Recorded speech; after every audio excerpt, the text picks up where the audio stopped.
Hello everyone, welcome to ओकुल India के सबसे अफोर्डेबल लर्निंग प्लेटफॉर्म में आप सभी लोगों का एक बार फिर से बहुत बहुत स्वागत है। आइए अपने इस full course on environment by Shankar IAS academy को हम लोग आगे बढ़ाते हैं, कंटिन्यू करेंगे चैप्टर 15 को जो है प्रोटेक्टेड एरिया नेटवर्क के ऊपर।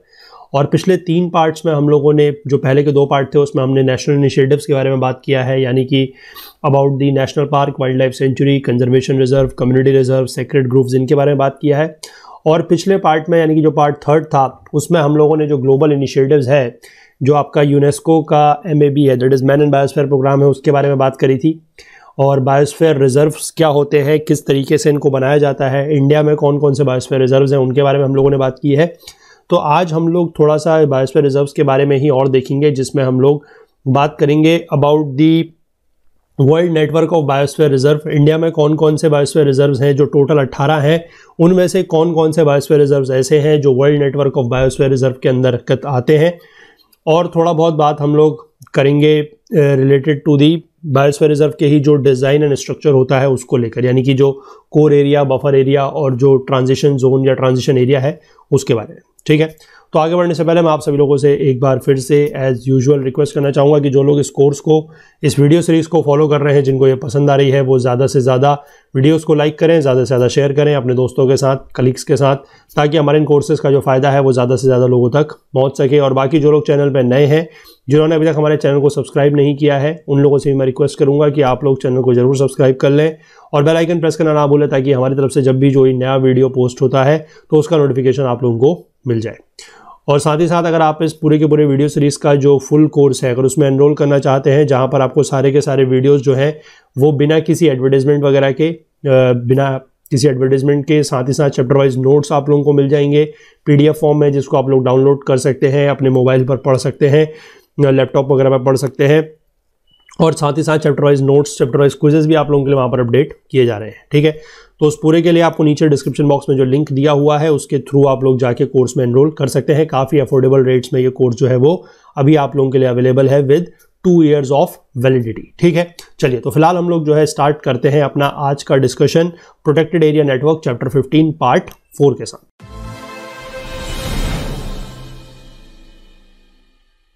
देखिए, हम लोग बात स्टार्ट करेंगे आज अपनी जो है structure and design of biosphere reserves को लेकर। ठीक, in order to undertake complementary activities of biodiversity conservation and development of sustainable management aspects, biosphere reserves are demarcated into 3 interrelated zones. ठीक, पहली बात तो हमें ये समझनी है, या ये हम इसको पिछले लेक्चर से रिकॉल भी कर सकते हैं, कि बायोस्फीयर रिजर्व्स में जो ह्यूमंस है, ठीक है, यानी कि ह्यूमंस प्लस एनवायरमेंट, ठीक, या फिर आप कह सकते हैं ह्यूमंस प्लस नेचर, दोनों का ही जो है वो दोनों को इक्वल इंपॉर्टेंस दिया जा रहा है। ऐसा नहीं है कि ह्यूमंस की ज़रूरतों को पूरा करने के लिए हम लोग जो है एनवायरनमेंट को नुकसान पहुंचाएं, और या फिर एनवायरनमेंट को कंजर्व करने के लिए ह्यूमंस को नुकसान हो, ऐसा भी नहीं है, यानी कि उनकी ज़रूरतें अधूरी रह जाएं, ऐसा भी नहीं है। तो दोनों का यहाँ पर जो है वो ध्यान देने की बात की जा रही है, दोनों की ज़रूरतें पूरी करने की बात की जा रही है, और वो भी कैसे, सस्टेनेबल यूज़। ठीक है ना, एनवायरनमेंट का कैसा यूज़ होना चाहिए, सस्टेनेबल यूज़ ऑफ एनवायरनमेंट। ठीक है, तो इसी के लिए इसमें लिखा गया है कि जो बायोस्फीयर रिजर्व्स हैं उनको 3 इंटर रिलेटेड जोन्स में हम लोग डिमार्केट करते हैं। ठीक है, और वो 3 जोन कौन कौन से हैं? सबसे अंदर का जो जोन है that is known as a core zone, ये वाला जो जोन है that is your core zone. इसके बाद का जो जोन है that is your buffer zone. ठीक है, यानी कि जो आपका ये वाला जोन है कोर के बाहर वाला दैट इज बफर, और सबसे जो बाहर वाला जोन है that is your transition zone. ठीक है, इसको बोला गया है ट्रांजिशन जोन, जो ये सबसे बाहर वाला एरिया है that is the transition zone. ठीक, तो यहाँ पे 3 जोन हो गए। इन जोन के बारे में हम लोग थोड़ा थोड़ा समझ लेते हैं क्या है। सबसे पहले जो कोर जोन है, the core zone should be kept absolutely undisturbed. ठीक, यानी कि यहां पर जो भी एक्टिविटीज हैं, जो भी डिस्टर्बिंग एक्टिविटीज वगैरह है, वो कैसी होंगी, बेयर मिनिमम होंगी। ठीक है, बिल्कुल अनडिस्टर्ब्ड इसको रखा जाएगा। It must contain suitable habitat for numerous plants and animal species including higher order predators and may contain centres of endemism. ये हमने पिछले पार्ट में जहां पर हम लोग क्राइटेरिया की बात कर रहे थे, अगर आपको ध्यान होगा कि criteria for selection of any site as a BR, हमने वहां पर भी प्राइमरी क्राइटेरिया में मैंने आपको बताया था कि जहां पर कोर एरिया की, मैंने आपको बताया था कोर एरिया का कैरेक्टरिस्टिक पॉइंट भी ये है कि कोर एरिया का जो मतलब इतना बड़ा एरिया वहां पर होना चाहिए कि एटलीस्ट वहां पर हर ट्रॉपिक लेवल के जो भी प्लांट एनिमल्स स्पीशीज हैं वो होने चाहिए। वही चीज यहां पर लिखी गई है कि सूटेबल हैबिटेट होना चाहिए for numerous plant and animal species including higher order predators, यानी कि ट्रॉफिक लेवल में सारे के सारे जो है वो होने चाहिए, ठीक। And may contain centre of endemism, यानी कि यहां पर एंडेमिक स्पीशीज जो है वो होने चाहिए, ठीक। A core zone secures legal protection and management and research activities that do not affect natural processes and wildlife are allowed, ठीक। यानी कि यहां पर लीगल प्रोटेक्शन है और साथ ही साथ मैनेजमेंट एंड रिसर्च एक्टिविटीज जो नेचुरल प्रोसेस को और वाइल्ड लाइफ को इफेक्ट नहीं करती हैं वो अलाउ की जा सकती हैं, ठीक है। यानी कि ऐसा नहीं है कि यहां पर सारी की सारी एक्टिविटीज जो है वो रिस्ट्रिक्टेड है। यहां पर कुछ ऐसी एक्टिविटीज जो कि नेचुरल प्रोसेसेस को और वाइल्ड लाइफ को इफेक्ट नहीं करती हैं, डू नॉट इफेक्ट है, उनको अलाउ किया जा सकता है, ठीक। Strict nature reserves and wilderness portions of the area are designated as core areas of BR, ठीक है। जहां पर स्ट्रिक्ट नेचर रिजर्व्स हैं और जहां पर विल्डरनेस पोर्शंस है, विल्डरनेस पोर्शंस मतलब वही जो अनडिस्टर्ब्ड रीजन्स होते हैं, ठीक है, वो जहां पर डिस्टर्बेंस बहुत कम है या अनडिस्टर्ब्ड है, तो उनको बोला जाता है विल्डरनेस पोर्शंस, ठीक है, या विल्डरनेस एरियाज। तो उनको जो है हम लोग कोर एरिया डेजिग्नेट करते हैं बीआर का, ठीक। A core zone is to be kept free from all human pressures external to the system. External to the system यानी कि सिस्टम के बाहर के जो भी प्रेशर्स हैं जिनकी वजह से मतलब ह्यूमंस की कोई ज़रूरतें वगैरह है जिसके वजह से इन एरियाज पे जोर पड़े, दबाव पड़े, प्रेशर पड़े, उनको इससे बाहर रखना है। यानी कि कोर एरिया में इस तरीके का कोई भी ह्यूमन प्रेशर वगैरह जो है वो नहीं होना चाहिए, ठीक। अगला जो जोन आ जाता है आपके कोर जोन के बाहर का जो है that is the adjacent to the core zone और outside area of the core zone is the buffer zone. Buffer zone क्या है? बफर जोन एडजॉइंट्स और सराउंड्स द कोर जोन, ठीक है। कोर जोन को ये क्या करता है? एडजॉइंट्स यानी कि उसके आस बगल का एरिया है या फिर उसको सराउंड करता है, ठीक।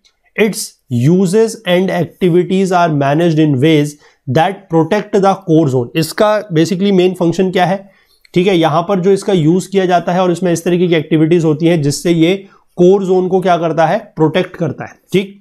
These uses and activities include restoration, demonstration sites for enhancing value addition to the resources, limited recreation, tourism, fishing and grazing which are permitted to reduce its effect on the core zone, ठीक है।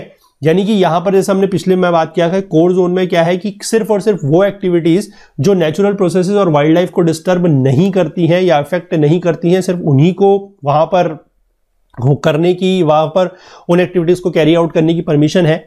लेकिन buffer zone में जो है वो थोड़ा बहुत और किया जा सकता है, ठीक है, थोड़ा बहुत एक्टिविटीज और की जा सकती है, ठीक है। जैसे कि इस तरीके की एक्टिविटीज है, लिमिटेड रिक्रिएशन है, टूरिज्म, फिशिंग, ग्रेजिंग, वो यहां पर किए जा सकते हैं। लेकिन कोर जोन पे उसका जो है वो दुष्प्रभाव या आप कह सकते हैं नेगेटिव इफेक्ट या बैड इफेक्ट नहीं पड़ना चाहिए, ठीक।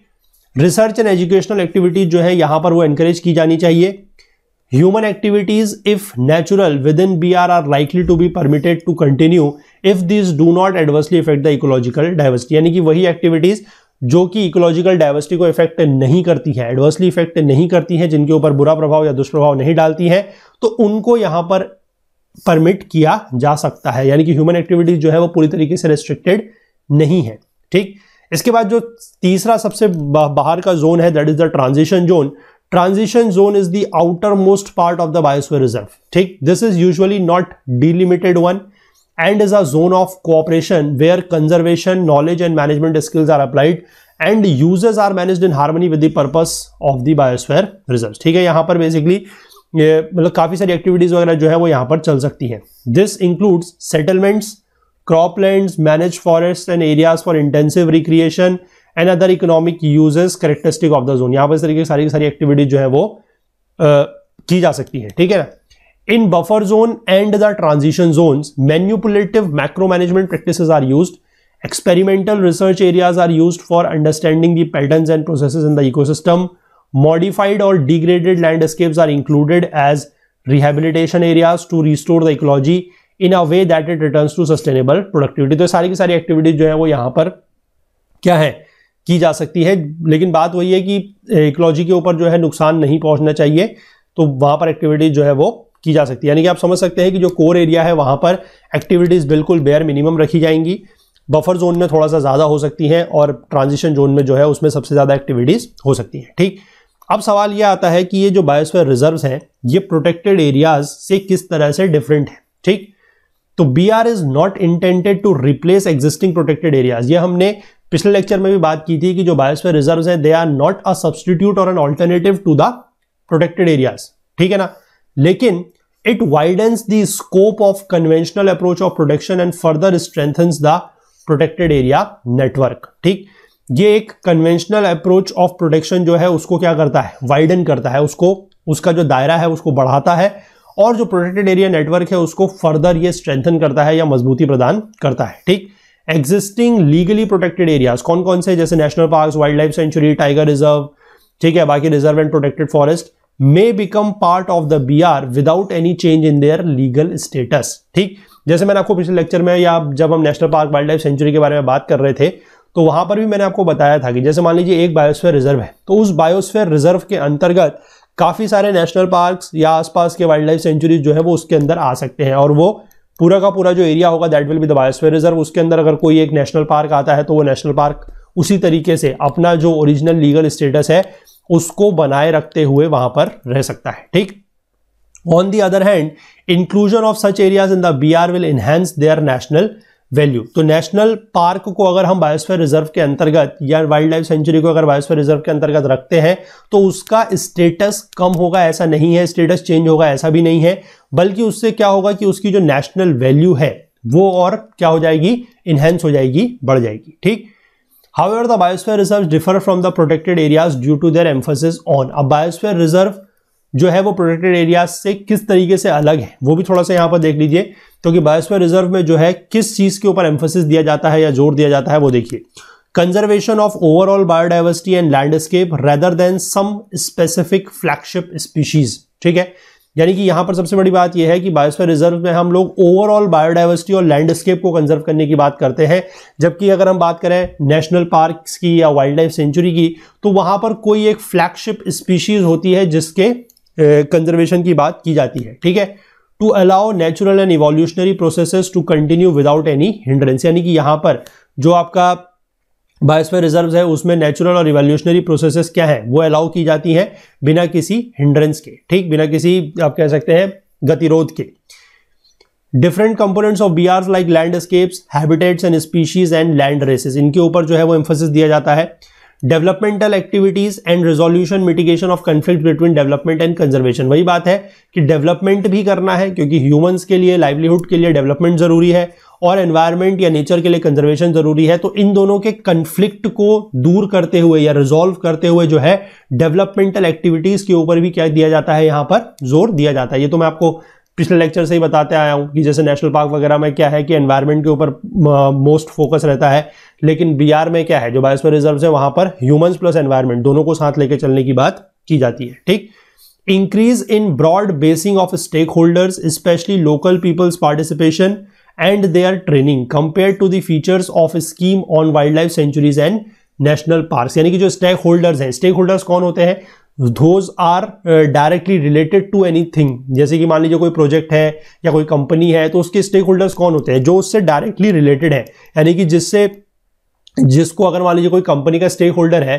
तो कंपनी का जो नफा नुकसान होता है, ठीक है, जो मुनाफा है जो नुकसान है उससे डायरेक्टली उसको फर्क पड़ेगा, that is a stakeholder. ठीक है, तो उसी को स्टेक होल्डर बोला जाता है। तो सिमिलरली यहां पर क्या बोला जा रहा है, जो इस तरीके का एरिया होगा उसके स्टेक होल्डर कौन होंगे, जो लोकल पीपल है, ठीक है, उनके पार्टिसिपेशन को यहां पर इंक्रीज करने की बात की जा रही है, उनकी ट्रेनिंग करने की बात की जा रही है, क्योंकि जो ग्रास रूट लेवल पर या जो ग्राउंड लेवल पर जो आदमी होंगे, जो लोग होंगे, वही उस जगह का प्रॉपर तरीके से कंजर्वेशन वगैरह कर सकते हैं। ठीक है ना, compare to the features of scheme on wildlife sanctuaries and national park, wildlife sanctuary और नेशनल पार्क में एज सच इतनी ज्यादा जो है आजादी लोकल पीपल को नहीं होती है। ठीक, इसके बाद sustainable environment friendly development and sustained coordination among different developmental organisations and agencies, ये तो वही बात है कि एनवायरमेंटल फ्रेंडली डेवलपमेंट हमें करना है, और वो भी कैसा, सस्टेनेबल एनवायरमेंट फ्रेंडली, यानी कि एनवायरमेंट फ्रेंडली भी होना चाहिए और साथ ही साथ सस्टेनेबल भी होना चाहिए। ठीक है, और बाकी जो डेवलपमेंटल ऑर्गेनाइजेशंस और एजेंसीज हैं उनके बीच में भी सस्टेन्ड एक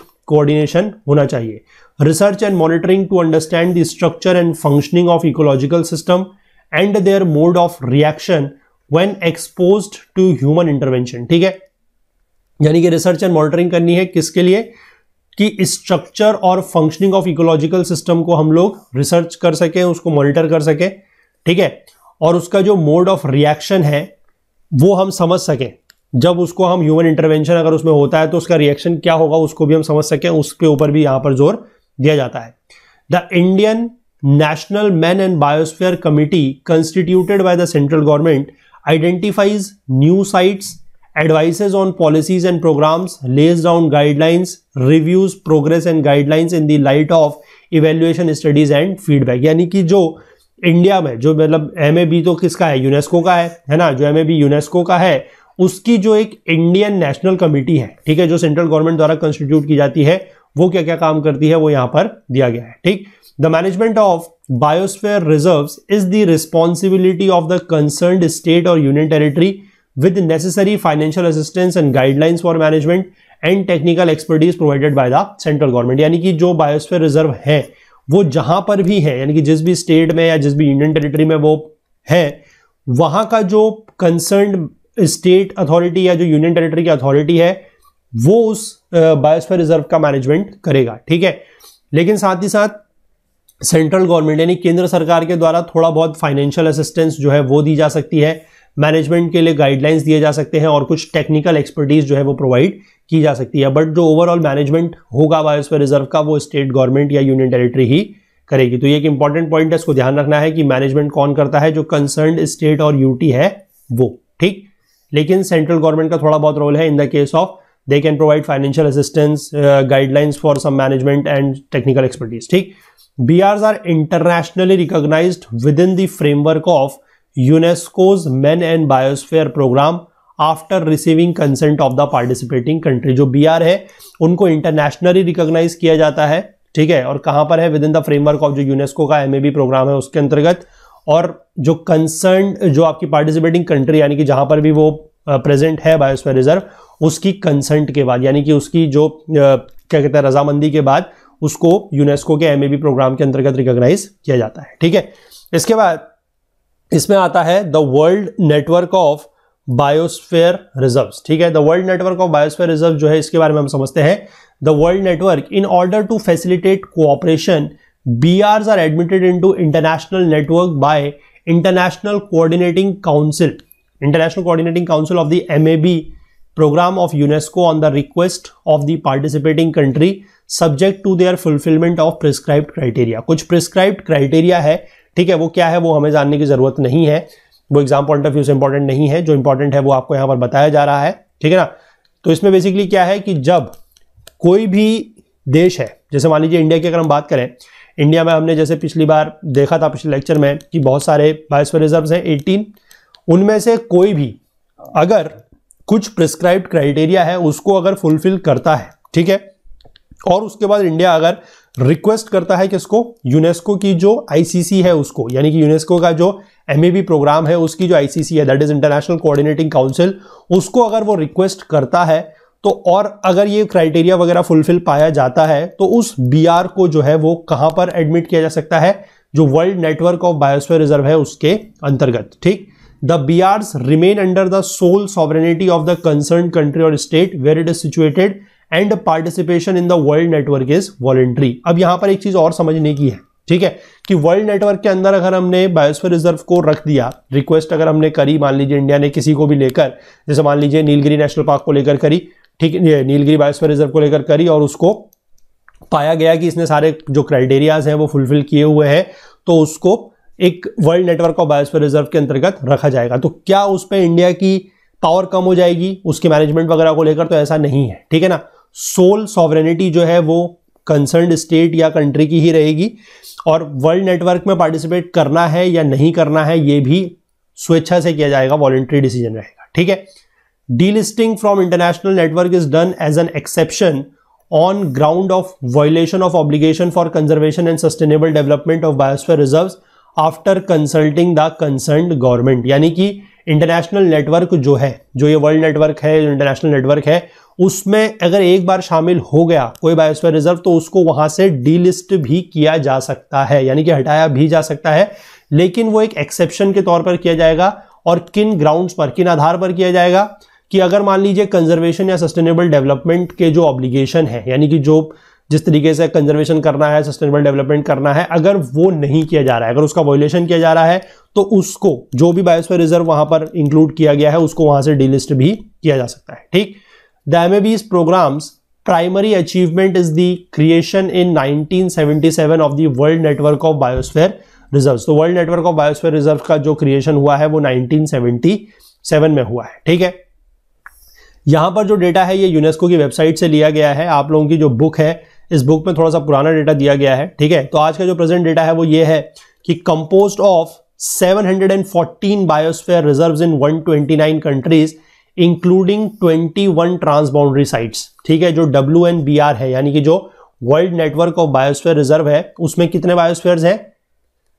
714 कहां पर है? 129 देशों में है, जिसमें से 21 ऐसे हैं जो ट्रांस बाउंड्री साइट्स हैं। ट्रांस बाउंड्री साइट्स मतलब जो एक से ज्यादा नेशन में लाई करते हैं। ठीक, तो WNBR of the MAB programme promotes north south and south south collaboration. North south collaboration मतलब कुछ देश जो नॉर्थ के हैं, कुछ देश जो साउथ के हैं, उनके बीच में कोलैबोरेशन। साउथ साउथ कोलैबोरेशन मतलब जो साउथ के देश हैं उनके बीच का जो कोलैबोरेशन है वो। ठीक है, and represents a unique tool for international cooperation through sharing knowledge, exchanging experiences, building capacity and promoting best practices. तो ये सारी बातें तो हम पिछले समझ ही चुके हैं कि इंटरनेशनल लेवल पर नॉलेज शेयरिंग होगा, एक्सपीरियंस को एक्सचेंज किया जाएगा, कैपेसिटी बिल्ड की जाएगी, है ना। तो ये सारी बातें हैं। ठीक है, अब ये जो 714 है उनका डेटा मैंने आपको यहां पर देने की कोशिश की है। बहुत ज़्यादा आपको याद रखने की ज़रूरत नहीं है, सिर्फ आप ये चीज़ याद रख सकते हैं, ये जो है ऑफिशियल डेटा यूनेस्को की वेबसाइट से लिया गया है, तो आप इस पर बिल्कुल पूरी तरीके से भरोसा कर सकते हैं। सबसे कम जो बायोस्फीयर रिजर्व्स इन WNBR है that is from the Arab states. ठीक है, 33, एक डेटा ये इंपॉर्टेंट है। सबसे ज़्यादा जो है वो है 302 sites in 38 countries in Europe and north America. ठीक है, और अगर आप एशिया और पैसिफिक की बात करते हैं तो we have 157 sites from 24 countries. और सबसे कम कंट्रीज भी आप देख सकते हैं अरब कंट्रीज में ही है, और सबसे ज्यादा कंट्रीज कहां पर है? In Europe and north America. और आप हर उसका कॉन्टिनेंट का याद रख सकते हैं, जैसे अफ्रीका का दिया है 31 कंट्रीज में से 85 sites. Latin America and Caribbean में आप देख सकते हैं 21 कंट्रीज इन 130 साइट्स। ठीक है, ऐसे करके आप थोड़ा सा इसको याद रख सकते हैं। ठीक, इसके बाद ये हालांकि वही मैप है जो हमने पिछले लेक्चर में जिसको लेकर डिस्कशन किया था, जहां पर मैंने आपको सारे के सारे बायोस्फीयर रिजर्व्स इंडिया के बताए थे, लेकिन यहां पर स्पेसिफिकली मैप वही है, लेकिन डेटा मैं थोड़ा सा आपको यहां पर दूसरा दूंगा। यहां पर मैं आपको बताऊंगा WNBR के बारे में, that is your world network of biosphere reserves में इंडिया के कौन कौन से। ये तो सारे के सारे हैं। ठीक है, वापस से वही मैप यूज करने के पीछे मोटिव ये है कि आपको ये पता लगे कि इनमें से कौन सा नहीं है या कौन सा है। ठीक है, और कब कब वो इंक्लूड हुए वो भी मैं आपको बताऊंगा। पिछले लेक्चर में मैंने आपको ये बताया था कि ये बायोस्फीयर रिजर्व्स कब बने। अब मैं बताऊंगा कि ये बायोस्फीयर रिजर्व तो बने हैं, ये तो आपको पता है। अब इनमें से ये कौन सा बायोस्फीयर रिजर्व ऐसा है जो WNBR के अंतर्गत है, यानी कि world network of biosphere reserve के अंतर्गत है, और वो कब उसके अंतर्गत आया।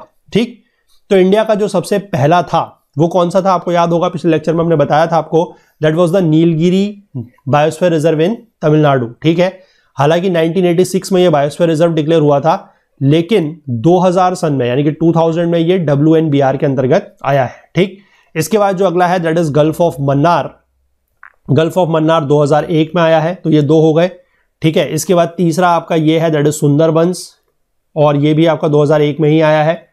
इसके बाद आप ऊपर आ जाइए उत्तराखंड में, that is we have Nanda Devi biosphere reserve, ये आपका आया है 2004 में। ठीक है, इसके बाद आपके पास अगले 3 है। One we have in Meghalaya that is Nokrek. ठीक है, एक हमारे पास है मध्य प्रदेश का that is Panchmarhi, and one we have in Orissa is Simlipal. ये तीनों के तीनों जो है 2009 में जो है इस लिस्ट में WNBR की लिस्ट में शामिल हुए हैं 2009 में। ठीक, ये 3। इसके बाद अचानक मार अमरकंटक एक और है यहां पर मध्य प्रदेश में ही, जो है 2012 में इस लिस्ट में आया है। इसके बाद अगला we have is great Nicobar, ये आपका लिस्ट में आया है 2013 में। Then we have one is Agasthyamala, Agasthyamala या Agasthyamalai whatever you call it, ये आया है 2016 में।